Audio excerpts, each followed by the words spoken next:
Bum ba da dum psh ba da ba ba da. Put the tape in the VCR. Bum bum ba da ba ba. Oh my God! Hey, did you guys ever think to yourself, "I want to learn Japanese," and then you're like, "I want to learn Japanese from the best website ever," and then you're like, "Oh my God, that website stopped putting blogs out. Oh no, they shut down the website. What will I ever do?" Well, you can sign up for patreon.com/TkyoSam, cough, cough, where I can tell you guys how I learned, even though, you know, whatever. But anyway, point is that I've been on YouTube for a long time, for any of you guys who don't know me. And one of the first videos that was popular of mine was I met this guy called Katsumoto. And he was this guy who made a website on how to learn Japanese, not just for free, but the best method possible. And he had a lot of people that branched out from learning his stuff, and then they made their own programs, you know, on how to learn that, mine included, right? Which is, there's nothing really new about my stuff. I'm just still carrying on the word of Katsumoto. But you had other people like mattvsjapan, who got pretty big and popular on on YouTube by being a very base, down-to-earth, very good talker dude. And he was a big student of the ajatt, all Japanese all the time method. And anyway, he got in a little bit of controversy. He's been in like multiple controversies, usually around him saying stupid shit on the internet, and people recorded it and put it online. And anyway, yeah, Matt, I've always had a soft, full disclosure, I've always had a soft spot in my heart for Matt. He started his YouTube because he saw my YouTube video with Katsumoto that I did originally on how to learn Japanese. And he's one of the first subscribers of mine who made a YouTube channel after seeing mine. So, even though he does stupid shit sometimes, I still care about him. He's still my hot gay son. And today we're going to watch my reaction to my son. It's the first video he's put out in 3 years, and it's called "Is Matt from versus Japan a Scanner?" A scanner? Scanner Darkly. But is he a scammer? And yeah, we're gonna watch his. I just remember that he messaged me on Instagram and I left him on red, and I did not mean to. I do that with people. Fuck. Okay, Matt, if you see this, I'll probably have replied to you by now. But anyway, let's get into the video. Normally, I don't like doing these reactions where I'm talking for like a good part of the video before I do the reaction. But this is for somebody I know personally, who I've seen through their whole YouTube journey. And, I saw the comments before I checked out the video, and the comments seem pretty positive. And a lot of people are saying the same thing, that they're feeling like old school YouTube is coming back. And, I've been trying to redo my channel, rebrand my channel with a bunch of new series and stuff. And it makes me happy that Matt's making content again, because he was telling me last year that he was going to quit and maybe delete his channel. So I don't know what he did to have the change of heart, but anyway, we're gonna watch that. And today we've been on Twitch for 4 hours, and we've only made 4 reaction videos, so this is gonna probably be the last one I make today. But yeah, if you guys ever want to participate with these in these videos while they're live, and then come over to the Twitch channel. The link is down below. Anyway, without further ado, let's get into it. Yeah, buddy. His interview with you was really nice. Well, thank you, Razzletooth. Okay, let's do it. I'm going to lay out everything that's happened to me in the last couple years surrounding all these controversies, and I'm going to let you decide whether you think I'm a scammer or not. So the first thing I should probably talk about is my partnership that I had with Yoga, also known as Lucas. So Yoga and I started working together in 2017, 2018, worked together for a couple years. It was going pretty well, but ultimately we had some disagreements we couldn't work out, and we decided to go our separate ways. But when we were deciding how to split up the assets that we had built up, we couldn't come to an agreement, and it ultimately led to a very nasty public split up. Now, I should have handled that situation a lot better, and a lot of what happened was directly my fault. But luckily, Lucas and I have since then actually made up and buried the hatchet, and we're now on very good terms, and I'm very happy to be able to call him my friend. But anyway, in the wake of Lucas and I splitting up in late 2020, couple things happened. First of all, I met someone named Ethan, and we started Refold together. And also, just a little bit after that, I met someone named Ken Cannon. Now, Ken is someone who was like me in a lot of ways. He's an American who learned Japanese to an extremely high level while living in America. But what was a little different than me was he had a background in online marketing and online business, and he had a business online where he helped people learn Japanese, and he made a lot of money.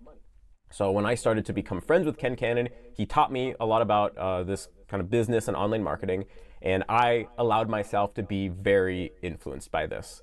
And it actually led me to decide that I wanted to stop doing Refold and instead work with Ken Cannon. So I actually talked to Ethan very early on in the creation of Refold, and we had decided that I was going to leave Refold, and we together created a plan, a kind of long-term exit plan that would allow me to leave Refold in such a way that Ethan would be able to continue Refold without me. And this actually went really well. I ended up sticking around with Refold for about 2 years total. And in the middle of 2022, I officially left Refold. And to this day, 3 years later, Ethan and the Refold team run Refold, and it seems like it's going really successfully. So luckily, that went well. But anyway, around this time when I had just started to meet Ken, started to talk to Ken, I was still in Refold, an incident that happened that I have to mention is that at one point I was having what I thought was a private conversation with another member of the Japanese learning community, and it turned out that this entire conversation was actually getting recorded. So this was a 2-hour conversation that we had where I was speaking very candidly about my perspective being a creator in this Japanese learning space. And this conversation, was recorded without me knowing, and was passed around, and it got into the hands of someone who really hates me. And this person took clips from this 2-hour-long conversation and edited it into a video that made it sound like I was saying really terrible things, like I thought my whole audience was a bunch of whales that I could just milk for money by selling like crap products, and that, I thought I was some kind of Japanese god, and I would, purposely try to lead my audience into thinking that I'm a Japanese god or something like that. Now, if you actually listen to the whole conversation in context, what I said was actually pretty mild. And so I've uploaded an entire 2-hour uncut recording of this conversation, the exact recording that went around. I have uploaded that on my second channel so that you can go and watch it and decide for yourself what you think. I put timestamps to the sections that people usually like to quote as, when I'm talking about whales or things like that. But anyway, going back to kind of the Ken Cannon thing, what I just said will come in a little bit. But Ken and I got talking. Change. It's part of life. In 2013 I met Dad. He said I was pretty and asked if I wanted anything from the konbini. It's now 17 years and I still don't have my own Nigerian shuhai. Dad, you rat bastard. Well, the thing is that, that convenience store was really far. I didn't specify which convenience store I was going to. So, you got to remember that, convenience stores, they don't always have the kind of brand of stuff that a guy needs. Wow, I'm really surprised. I mean, like, what is it? Like what's that saying? It's like like the best way to kill bacteria is with sunlight. Yeah, I mean, like, Matt said a lot of stupid shit from that video, but yeah, like, I really like that. Matt's like, here, look, this is the whole video. The guy fucking, like, I mean, that first of all, that's really slimy to record somebody's conversation. Like, regardless if you don't like them or not, like, that automatically makes me question you as a person if you're fucking doing that. Because that just shows you're just a slimy piece of shit. Like, I understand if this is an employer of yours who's, like, been screwing you over and owes you a paycheck. But if it's some random guy you don't like on the internet, and you're just doing that, like, you're not a fucking man, dude. You're a little bitch. You're a high school girl spreading gossip.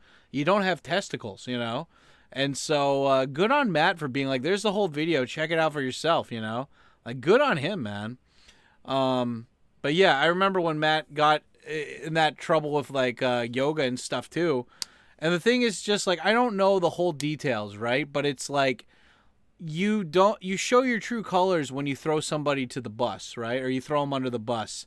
And, like, people did that with Logan Paul, as soon as the as soon as the fucking suicide forest shit happened, you know. And that was one thing that really made me respect the Rocka guys, is that they stood by, you know. I've met people throughout my life who, you know, they probably don't like me or whatever, but they're never gonna fucking, like, you know. The thing is that, like, people, they don't want to be public about their shit talking, because then the mirror gets turned back on them. And once you see what kind of person is saying the thing that's hateful and what do you call it, and like slander or whatever, right? Then it's like, oh, really? Would I really, would I really fucking trust what this person is saying based on like who this is? And I don't know, man. It's just, it's good to see Matt doing that. But yeah, when that yoga guy secretly recorded him and put that out there, I was just like, I don't care how good of a, like, Matt fucking, that yoga guy came to Japan, and Matt's like, I'm gonna, you know, we've dropped the beef. I'm gonna, like, you know, I'm gonna, like, it's cool. Do you want to come meet us? And I'm like, nah, dude, that guy tried to slander you like a little fucking bitch, man. Like, I don't know what the politics were, but it's like, you're, like, I'm on your side, Matt. Like, you know, like, you stick by your friends, right? You stick by the people that you care about, even when they make stupid decisions, you know? And, like Logan Paul, when he had that controversy with the suicide forest, everybody threw him under the bus for a quick bet, like for a quick dollar. They didn't care. And you know, it's like the Rocket guys, they didn't do that. You know, they didn't do that at all. They could have easily done that, but they didn't. And yeah, it's like, if you have problems with somebody, you don't fucking air out dirty laundry. Like, you know, you keep it private. And when you do that, you're basically saying, oh, I can't do anything. I'm a bitch. Please, somebody else fix this problem for me. And I don't know the specifics about what went down with him in yoga, but at the end of the day, it's just like, you don't bring that shit to public, you know? Like, this very feminine. And yeah, I don't like that. Some people are just out to hate. We do make mistakes, but it takes better person to forgive. And, well, I mean, I think there's a difference between forgiving and forgetting, you know? Like, you know, if I have beef with somebody in the past, I'll let it go, but, like, I'm not going to forget it, you know? Like, I'm not going to fucking, like, I'm the kind of guy where it's like, you get one warning, and that's it. Like, you don't get a second one. So, you know, and it's like, it's like that video we were watching earlier with the half guy. You know, it's just like, get away from people that don't respect you, and stay, you know, and that don't have your best interest in mind. Get away from those people, and eventually you're gonna find the people that do like you, that do care about you, that do want you to succeed. But yeah, I mean, like, there's so many people that are just willing to just, like, have no integrity and throw you under the bus just to make a quick dollar. It's really sad, you know. The outrage cycle these days is so much quicker than it used to be. Yeah. Yeah, what is it? I would have had a problem with Dad and your hookers, and you left us with them. Yep. Dad, read my shut the fuck up, Wing. I'd bang Dad as a bro. I don't hate. Yep, there you go. I hate the way Dad stiffs us with the bill after he's finished. That's right. Let's keep going. We decided we were going to make a pitch accent course together. Making a pitch accent course was something that I had been wanting to do for many years, because pitch accent's probably one of the topics that I'm most passionate about when it comes to how to learn Japanese, because it's something that I found out really late in the game, and I feel like if I would have learned about it sooner, it would have saved me a lot of time and effort. And also, when I went to go and learn pitch accent, I had a really hard time doing so. There were not a lot of resources out there, and there were a lot of things I had to go and find out on my own through a lot of hard work, and I felt like I had kind of come up with my own unique framework for teaching pitch accent, and I could do it in a unique way that would provide a lot of value to people. Now, I want to say up front that, of course, there's also Dogen's pitch accent course. Dogen's pitch accent course is really good. I would recommend anyone interested in pitch accent to go and check it out. But the course that I had in mind was a little bit more comprehensive, where it doesn't just give you the knowledge, but also helps you kind of train your ears and train your mouth and things like this, and also goes into even more nitty-gritty detail that Dogen doesn't go into yet. So it wasn't meant to kind of replace Dogen's course. It was kind of just supposed to be fill a different kind of place in the market. But anyway, Ken and I went on to make this course. It was called Project Uproot, and it had a couple different components to it. One of the components was just video lessons, where I'm sitting in front of a digital chalkboard and I'm teaching the concepts of pitch accent according to, you know, the framework that I came up with. All in all, there ended up being 48 of these video lessons that added all up to over 15 hours of content. There was also chorusing audios, where these were basically audios that used example sentences that we created based on the video lessons that were read by a native speaker, and they were, edited in such a way that you could use them for chorusing very easily, and this was to train your mouth and train your ears. We also had Anki decks that we gave out to students that taught you the pitch of the most common words in Japanese, and then also we had live sessions where Ken and I would be joined by a native speaker, and we would have the students actually do exercises where they would test their pitch perception and actually speak Japanese, and then we would have the native speaker correct their Japanese. And so we designed this course called Project Uproot. We spent almost a year kind of planning it and things like that. And then in January 2022, we finally officially launched it. Now, the deal that Ken and I had was that I was going to mostly make the content of the course, and Ken was mostly going to be in charge of the marketing. And at this point in time, it was already set in stone that I was going to be leaving Refold in a couple months. And so this course basically had to be the one thing that was going to be financially supporting me for the next period of time. I was really putting all of my time and effort into this course, and I really wanted to make a lot of money off it. So I told Ken to design the marketing in such a way that we would make as much money as possible. And this really led to probably the biggest mistake that I've made in my life thus far, which was marketing this course in a very terrible, off-putting, obnoxious way. So basically, we designed this whole marketing strategy that was designed around building false scarcity, building fear in people, making it, going against all the principles that I've always had on my own YouTube channel, where we're making it sound like this one course that we're selling is the only way to get a perfect accent. We have some magic secret that other people don't have. You can get a perfect accent in only a couple months using this course. If you don't get it, then you're going to sound bad in Japanese, and Japanese people aren't going to like you. And you're only going to have one chance to buy this course. And basically, we tried to press all of people's fears buttons and FOMO buttons, and basically just get people, as many people as possible, to want to buy this course. And this led to a huge backlash in the community, understandably so. First of all, just because inherently the marketing was very terrible and off-putting. But second of all, it was completely against my own personal brand. I was always about talking about how you don't need to spend a lot of money to learn a language. I actually had criticized Katsumoto for doing a very similar thing, so I basically was coming across as completely hypocritical. And also, that video that the hater made, where they're taking clips of me out of context to make it sound like I want to just, rip off a bunch of whales, that video started to get a lot more attention once we released Project Uproot, and everyone started pointing to that video and going, oh, look, this is what Matt was talking about. This is the giant scam he's making to try to squeeze money out of the whales.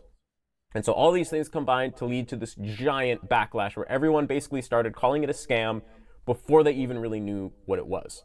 And this whole thing about me being a scammer, my understanding is that it stems from this right here.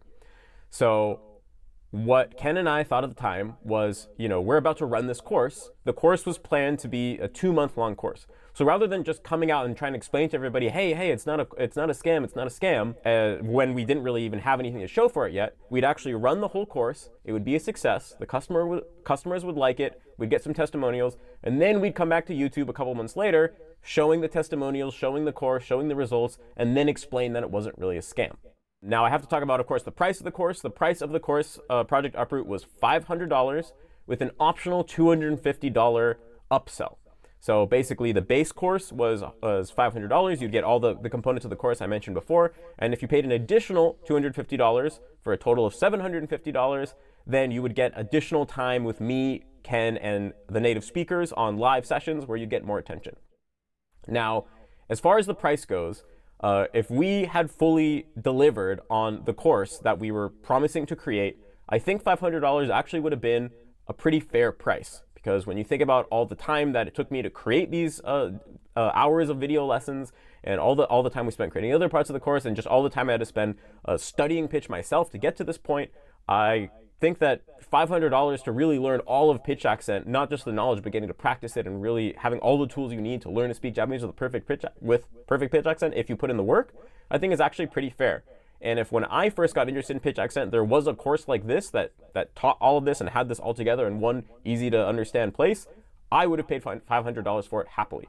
I see a lot of people online kind of saying things like, with that same amount of money, you could hire like hours and hours of italki lessons, right? Well, the thing is, italki teachers don't know how to teach pitch accent, right? They don't know the pitch accent rules. They've never had to learn pitch accent themselves because they just picked it up naturally as a child. And so they really aren't going to be able to help you if your true goal is to master pitch accent, but this course is. So it's not really a valid comparison.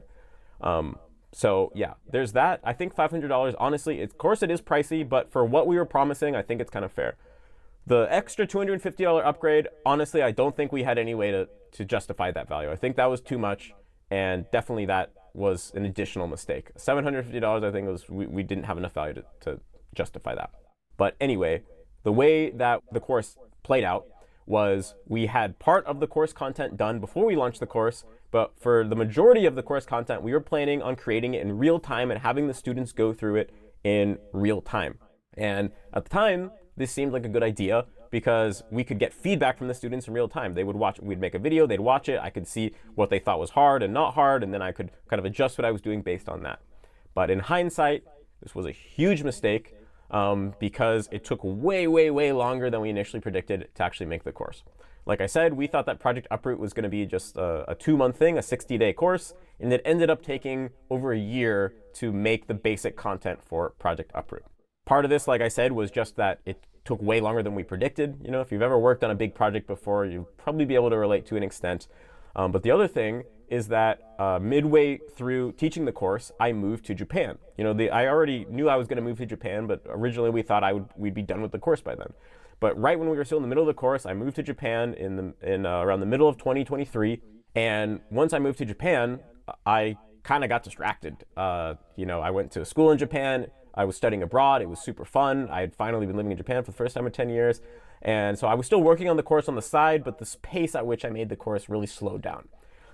And this, again, was another huge mistake that I fully take responsibility for. We had customers paying a lot of money for this course, and I should have just, even if I moved to Japan, I should have buckled down and made that my #1 priority. And that's not what I did. I let it fall to the back burner a little bit when I enjoyed myself a little bit too much in Japan, and that was a big mistake. And so it ended up taking a whole year to make the basics of Project Uproot, and we didn't even get close to making all the different components that I wanted to make in mind. When I set out to make Project Uproot, I wanted it to be completely comprehensive. I wanted to teach every single nook and cranny of pitch accent, all the little rules, even the ones that aren't written in any other books or resources, and I had to figure out myself just through listening to lots of Japanese and deducing the rules. But we really only created the very base core content of Project Uproot. I always wanted to make more, but because we ended up only selling Project Uproot one time, and we didn't have that many students, and we had to split all the profits between me and Ken, after a whole year, the funds were starting to run low. And so we needed to do something else to make money. And so even though in my mind I wasn't totally satisfied with where Project Uproot was, we started selling a new product, which was Fluency Incubator. So before I move on to this, just to clarify, Project Uproot was a course that we sold one time. I think registrations were open for 1 week at the beginning of 2022. And after that, we have never sold the course again. So the total number of people that have ever taken Project Uproot is very small. And I'll talk about at the end about, you know, what I think is going to happen to Project Uproot now. So basically, oh God, his face. This brings Matt's pretending to be Japanese. Okay. So this is one thing that you guys got to know about online marketing. Okay, is that like there's no real like FCC or whatever you call it. Like there's not like a real regulator. Like if you pay people money and you don't get the course, it's like tough titty. You're not really gonna, especially if they're like people that live abroad, you're not really gonna take them to court. Or if you do, it's not really gonna make a difference. And so, you know, the difference is that like Katsumoto, all Japanese all the time, he, from what I recall, everything that you needed to know about learning Japanese from him was 100% free. It was 100% free on his website, but he offered a thing called Silver Spoon, where he offered ajatt Plus originally, I think, which was like $10 a month, and you could get access to blogs before they got released, and then some extra blogs or whatever. But it wasn't like this wasn't like hiding all the information behind a paywall. It's just you were paying for bonus stuff. And then he started a thing called Silver Spoon, where you had to spend a lot of money, and basically every day you would get like an email notification about doing something to do Japanese, and it was cool because it's like a silver spoon, born with a silver spoon, right? And he made that course expensive on purpose because most people who have that kind of money, they're either nepo babies who never earned it and they just have money to burn, or they're people that really see value. That's the thing that people don't understand, is that like when you're not born as a nepo baby and you see that money and you like that person, you'll see value regardless. Like, you'll either pay, like, dude, like sometimes like my packages like don't go through the mail. Like I send a Patreon package every month to people and sometimes it doesn't go through. Like there was like a mail issue or something, like during COVID, like there was 6 months where they held all the packages in LA and nobody got packages or something, or some people got packages. And then, and I knew that happened because they got 6 packages all at once. And so like, yeah, sometimes shit like that happens, but like nobody complained about it. And like, it's like all they have my, like my messages, my DMs are open on Patreon. So even though these people weren't getting their manga, they just wanted to support me. Like it didn't matter. And like if there was like maybe 1 or 2 people, I think before that were like, oh, I didn't get stuff. And I'm like, message me on Patreon. I'll just send it to you. I'll send you some more stuff. Like, fuck it. Like, I appreciate that you're on Patreon. I don't care. I'll send the extra money. Like, whatever. Like, but with Matt's course, when he's like, the whole point I'm getting at, though, is like if ajatt, like, Cats made money from ajatt because he offered Silver Spoon, which was really expensive. And then he offered extra products to those people that already spent all that money. So they saw the value in him and they wanted to support him and they didn't mind spending the money. And Cats did have a thing that said, I will give you a refund, but it's going to take 12 to 24 months to get a refund. And because most people, he wanted to make sure people weren't buying it just to buy it and then just talk about it, just to grift and make money off of it. So he's like, yeah, you can spend all this money, but I'm not going to give it back to you immediately. In 2 years, you'll get it back. And so some people bought it just to talk shit, but there were very few. And so like Cats only sold products to his customers that he knew that he had money. And so that's how he made a lot of his money.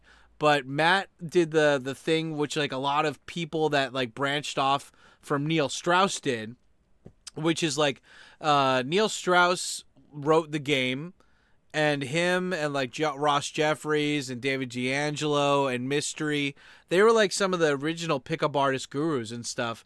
But their students branched off and they started their own pickup artist stuff, but they did it just for money. They just did it they weren't teaching people to be good people. They were just trying to get money from them. And so with Matt's thing, I don't know who he was advertising it to, maybe people on his email list or something, but like you don't sell a product if you don't have it ready, like I have a Patreon, I have Patreon lessons on my, I have Japanese lessons on my Patreon, and they are to take you from zero knowledge of Japanese all the way to being fluent.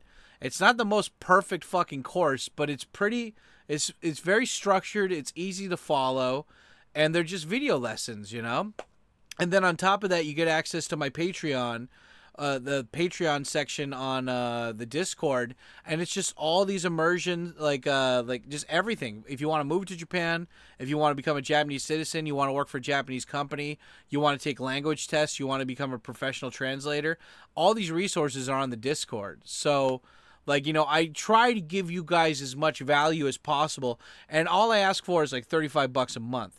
That's nothing. That's peanuts, But yeah, I mean, like offering that much money, you don't even have the course ready, and you're doing this whole like you have to buy it in 1 week or else you're gonna die of AIDS. It's not good.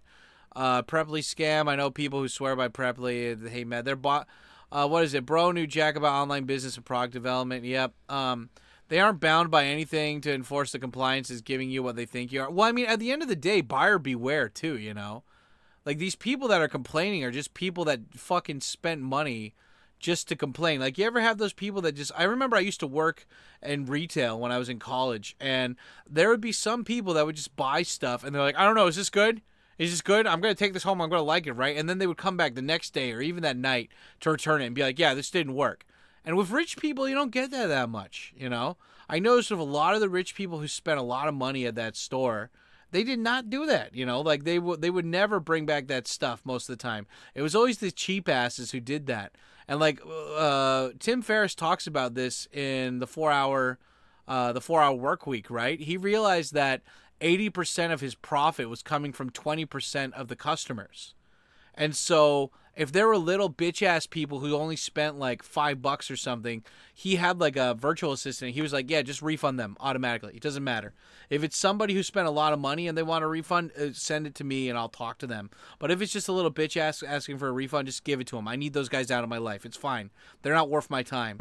And so, you know, Matt, I think he just tried to farm some whales, you know. But like the thing is like you gotta have products, man. Like you gotta have a product, so even if they're not happy with it, at least it's there, right?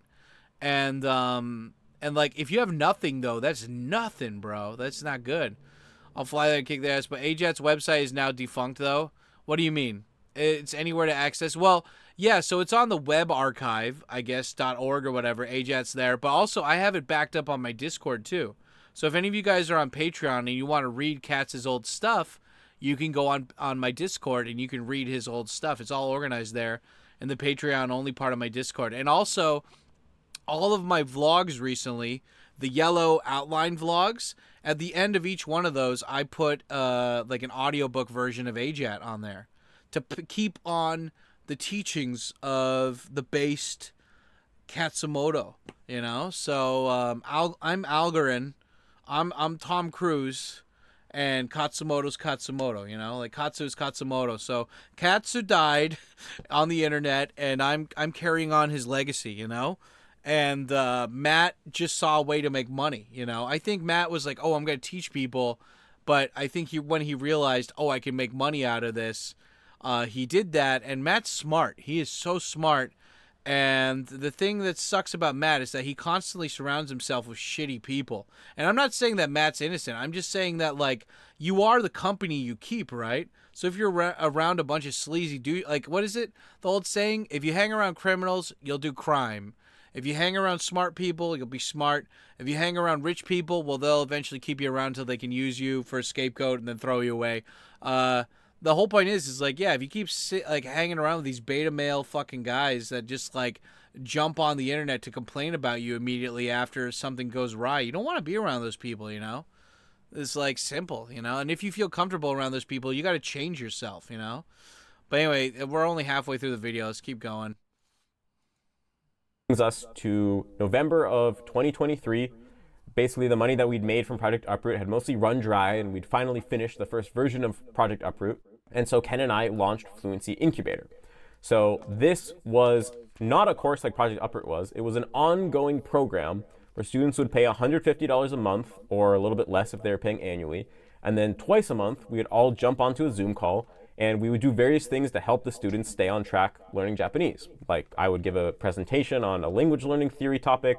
We'd hear from the students on how many hours of immersion they each did every week, and what content they immersed in that they liked. And then we'd also kind of give them extra homework and assignments and missions and things like that. Oh yeah. I should say this while that Ken guy is on the fucking thing, is that this guy Ken Cannon, he got in trouble because he did the same thing with his own course, from what I recall. Like, he promised all these people that they could become fluent, and then he sold them a course that was, like, barely fucking up. You know, that he barely had finished, and then he took all their money, and he didn't give any refunds. And so, Matt partnering with this guy was a bad news bears move. It was not good, you know? Answer their questions, help them work out issues, etc. So, we initially sold this just to the students of Project Uproot, and we did that for a couple months, and then eventually we did another promotion where Ken and I each sold it to our email list. And when we did this, Ken wrote the emails. They weren't as bad as the Project Uproot launch, like marketing copy, but they were still very bad and cringy and spammy, and I don't know why I let those get sent out, but I did, and that's a mistake that I made. So yeah, just to kind of clarify, with Project Uproot, we sold it once. For Fluency Incubator, we sold it twice, and besides these specific points of promotion, there was no way for you to sign up. It wasn't like there was just a sign-up page that you could go to and join anytime. You could only join at these specific points. So yeah, we ran we started running Fluency Incubator. Overall, it went pretty well, although definitely in hindsight, I think it was overpriced for that level of price, $150 a month. I think we should have been providing a lot more content, had a lot more structure, had a lot more community for this different students and things like that. We probably should have been doing it every single week, not every other week. But overall, the students that did come every other week to the sessions seemed like they were getting a lot out of it. And the contents that we presented in the lives, I do think were pretty good. So we ran this for close to a year, and over time it started to be a little bit of a problem with consistently providing these lives to the students. Now, I really don't want to throw Ken under the bus here, but I don't really know how to tell the story without talking about this. Basically, Ken had some issues in his personal life that led him to not always consistently be able to show up for the lives. So there were times where we'd have to reschedule or cancel a live directly beforehand, and we wouldn't be able to communicate very clearly with the students on when the lives were going to be, and the students were kind of very confused in the dark, and it really was not good because those students were paying a lot of money, and for the money they were paying, they should have really been receiving something premium. And this got worse over time until it got to a point where at one point in time, late last year, we ended up missing multiple lives in a row. And for me, this was really the straw that broke the camel's back, and I told Ken that I didn't want to work with him anymore. Now, I will say that at this time, I think I should have taken a lot more initiative to contact the students, keep them in the loop, and show up and maybe do lives all on my own, even if Ken wasn't there. Normally, in Ken and I's partnership, he was kind of the leader, and he kind of had the final say, so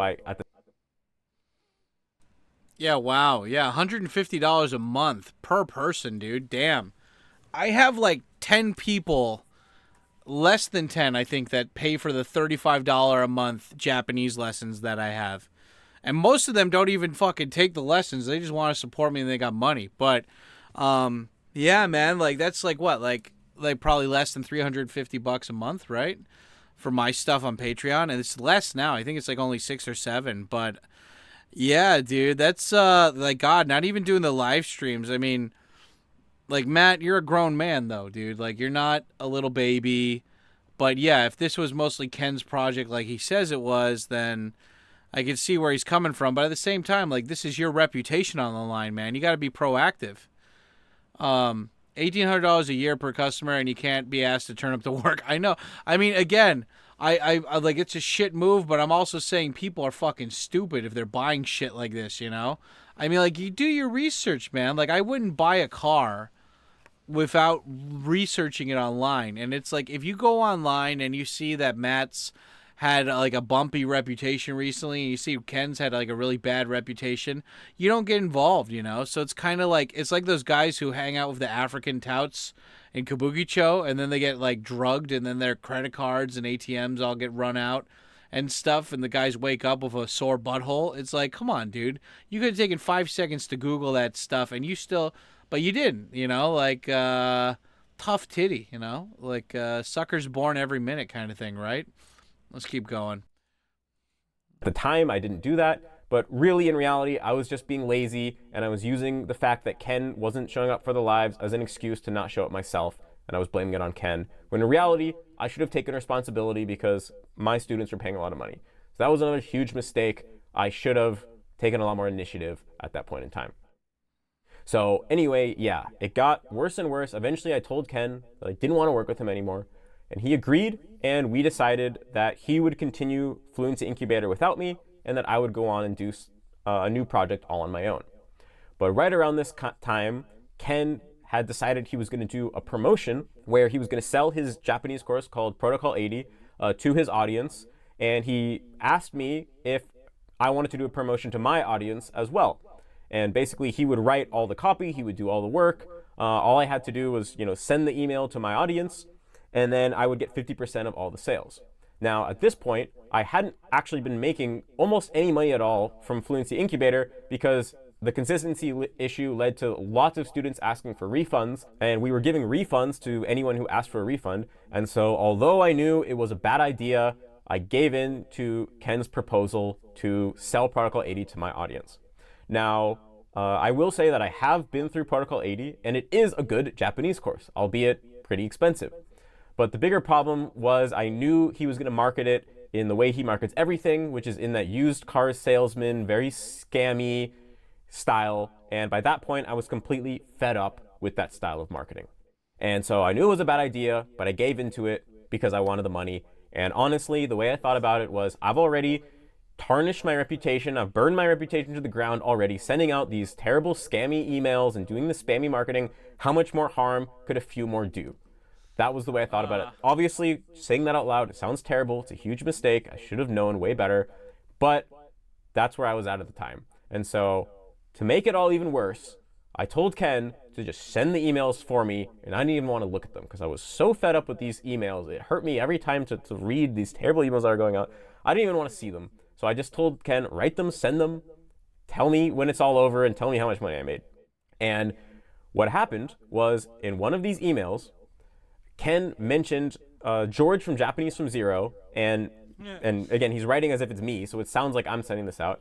And he mentions that George from Japanese from Zero, he doesn't say it directly, but he uses this kind of sneaky wording to make it sound like George is endorsing Ken's Japanese course, Protocol 80. And he was not. And so George got word of this, and he was understandably extremely upset because his name and his brand are being used to sell a course that he doesn't endorse. And I don't think George approves of the style of marketing, this kind of used salesman style of marketing that Ken always does. And so George contacted me over line saying, hey, what is this, this stuff that I'm seeing about you saying that I'm endorsing Ken's course? I never endorsed Ken's course. And he was very upset, understandably so. And instead of just taking responsibility and saying, oh, I'm sorry this happened, this is all my fault, I'll do what it takes to make it better. Instead, I put all the responsibility on Ken, and I said, oh, Ken did it, I didn't even know about this, it's all Ken's fault, I'm sorry.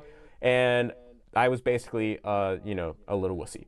And that understandably made George even more worse and even more upset, and he made a bunch of videos talking about the situation. So, and here, wait, let me get it. That was all. Okay, full disclosure, guys, George is the one who introduced Matt to Ken. I don't know if George mentioned this in his videos. That was another thing I didn't like, is that George got really pissed off. He's like, these people mentioned me.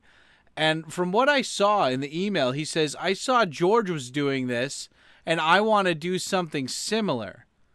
Or he's like, I got the idea from George or something. Like, but I don't know if that was true or not. But the whole point is, George could have just made an email being like, yeah, or he could have made an email, or he could have made a public statement. But he made multiple videos and multiple live streams, like farming the drama from this. And George is a smart guy too. He knows that, like, oh, this is a marketing opportunity. But also, I think George was a little fingery.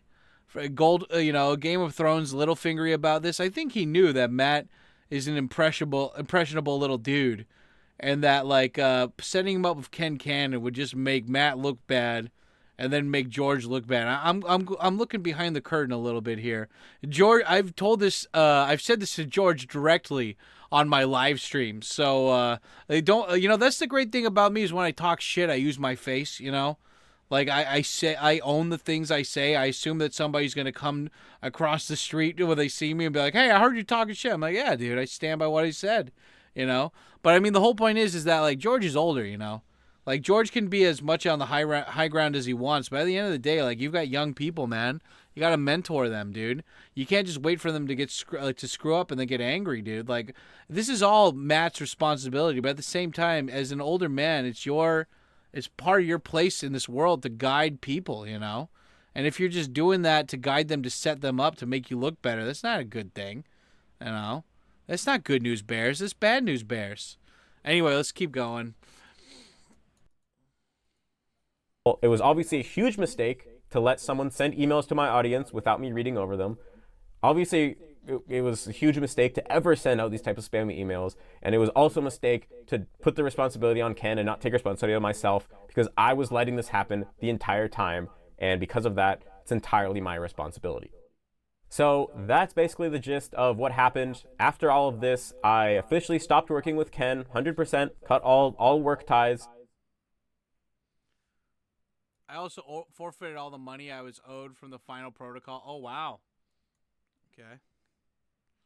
And I went on to start a new community a couple months ago called the Immersion Dojo. It's on the platform called School. I'm basically doing something kind of similar to what I was doing with Ken with Fluency Incubator, but instead of twice a month, it's every single week.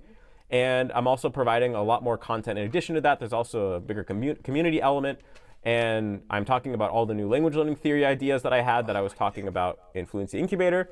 And I'm charging $18 a month. So I think it's a lot more reasonable price point. So if you're interested, I'll put a link to that in the description. As far as I know, Ken is now continuing to run Fluency Incubator, although I haven't been in contact with him recently. And I also believe that he's providing a lot of extra content to make up for all the lives that were missed, but that people paid for. And he's also just offering refunds to anybody that just wants a refund instead of the extra content. As far as what's going to happen to Project Uproot, honestly, I'm not totally sure because I haven't talked to Ken about this yet. But I think what I want to do is I don't really want to sell Project Uproot because I feel like the whole project is already so tarnished due to all the stuff that happened and the way it was marketed and everything. And so what I think I want to do is some point in the not too far future, I want to make a new pitch accent course where I teach all the same stuff that I teach in Project Uproot, but I'll just remake all the videos, all the content, and then I will sell that at a probably much cheaper price than Project Uproot was, and I'll offer a free copy to any of the original Project Uproot students. And hell, I'll give it to all the Fluency Incubator students as well.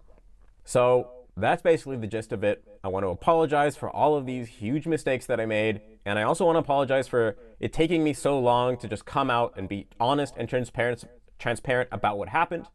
And I also want to apologize for the combination of those two things leading to so many people's time and energy getting wasted on creating and viewing kind of drama videos within the Japanese learning community, which is really not helping anyone reach their goals of learning Japanese. So I'm really hoping that with this video, we can put all the drama in the past, move forward.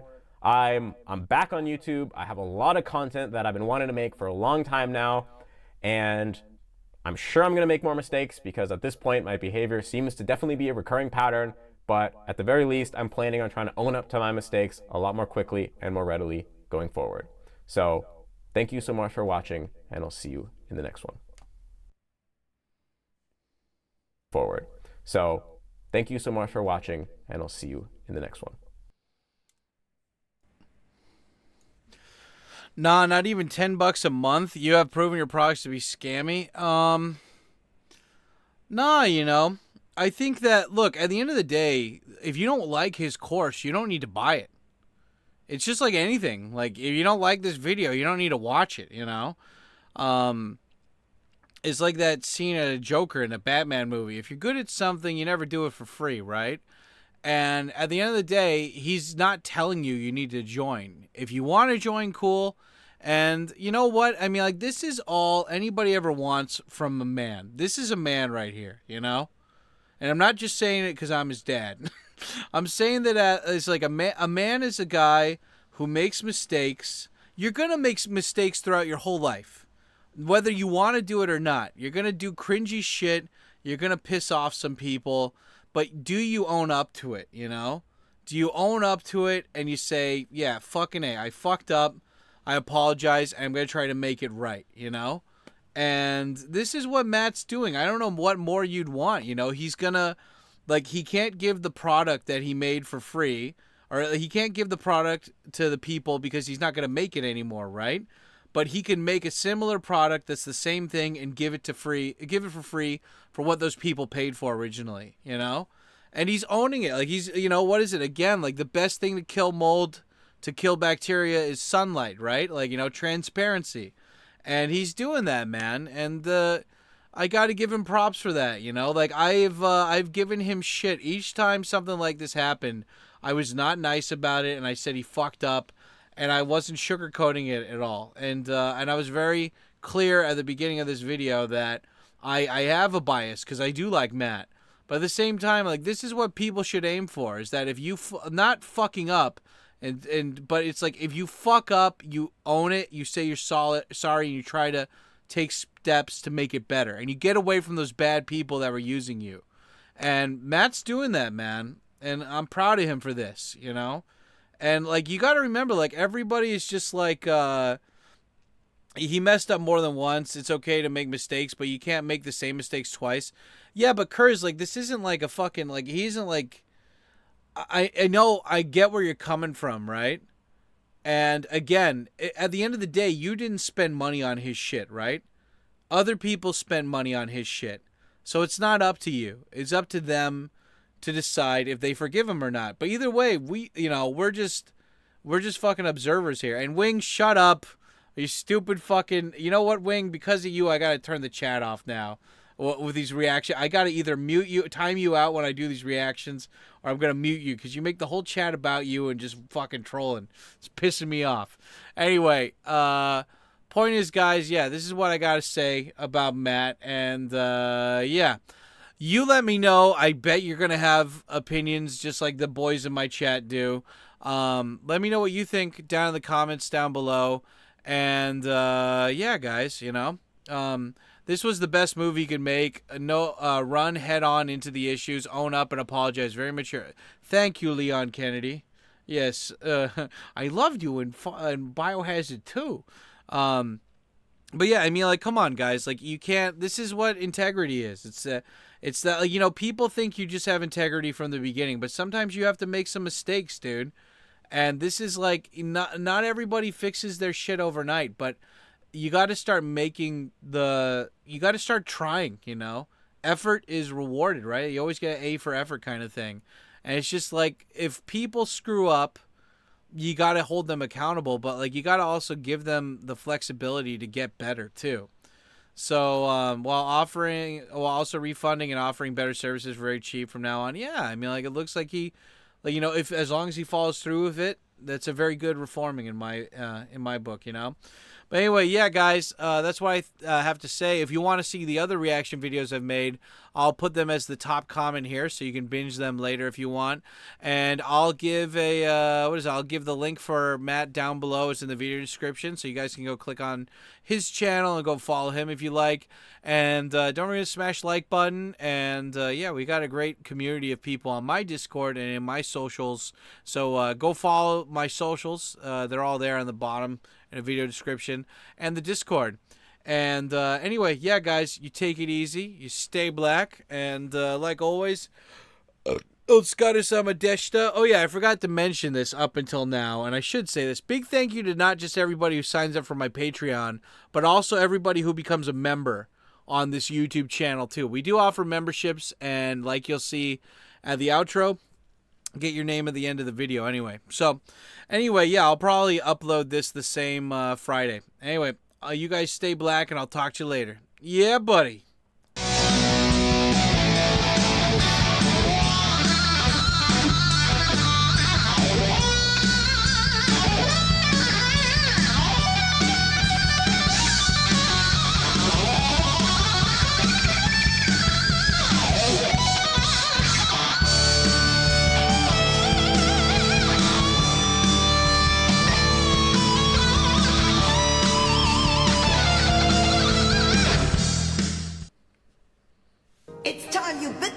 And started caring about something with all your heart and energy, but you can't care about it if you're always holding yourself back in case it doesn't work out. Yeah, why y'all put cheese on my cheeseburger? I'm sorry, what? Shut your bitch ass